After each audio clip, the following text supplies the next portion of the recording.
ఆనందముతో కీర్తనలు పాడుతూ, పాటలు పాడుతూ, ఆత్మీయ మాటలు పాడుతూ, మాటలు వింటూ, ఎంతో పరిశుద్ధమైన పాటలు పాడుతూ దేవుని యొక్క నామమును, మహిమగల నామము, ఉన్నతమైన నామము, మహా సృష్టికర్త నామము, మహిమగల దేవుని నామమును, ఆ గొప్ప దేవుని నామమును, పరలోకము నిత్య జీవుల దేవుని నామమును స్తుతించుడి, సంతోషంతో స్తుతి గానాలను చేయుడి, పాడుడి అని దేవుడు యొక్క గ్రంథంలో దావీదు మనకు సెలవిస్తున్నాడు. దేవునికి మహిమ కలుగును గాక.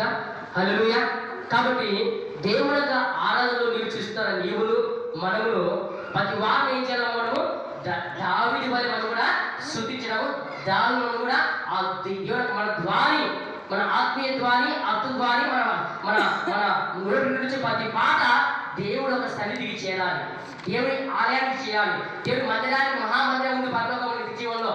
ఆయన మహాసింహాసనం కూర్చున్నాడు. ఆయన సింహాసనం కూర్చుని కొన్ని వేల కోట్ల దేవుడుతో ఆయన నిత్యము పూజిస్తూ, ఆరాధిస్తూ, శుద్ధిస్తూ కనబడుతున్నాయి. ఆ ఉన్నతమైన దేవుణ్ణి, ఆ మహాదేవుణ్ణి మనం ఏం చేయాలి? దేవదేవుణ్ణి, రాజులకు రాజు, మహారాజుని ప్రభుని ఏం చేయాలమా? స్తుతించి ఆరాధించాలా, పాటలు పాడాలా. ఏమి చేయాలమా? స్తుతి నైవేద్యములు దేవునికి అర్పించాలని బైబిల్ చెల్లిస్తాను. పరిశుద్ధ గ్రంథం లేఖనాలు చెల్లిస్తున్నాయి. దేవగ్రంథం, దేవుని గ్రంథం, ధర్మశాస్త్ర గ్రంథం మొరపెడుతుంది. దేవుని ఆత్మ ఎంతో మనగడుతుంది, అందరికి తెలియజేస్తుంది. దావీదు చెప్తున్నాడంటే దేవుడు చెబుతున్నాడని అర్థం. హల్లెలూయా. ఎందుకంటే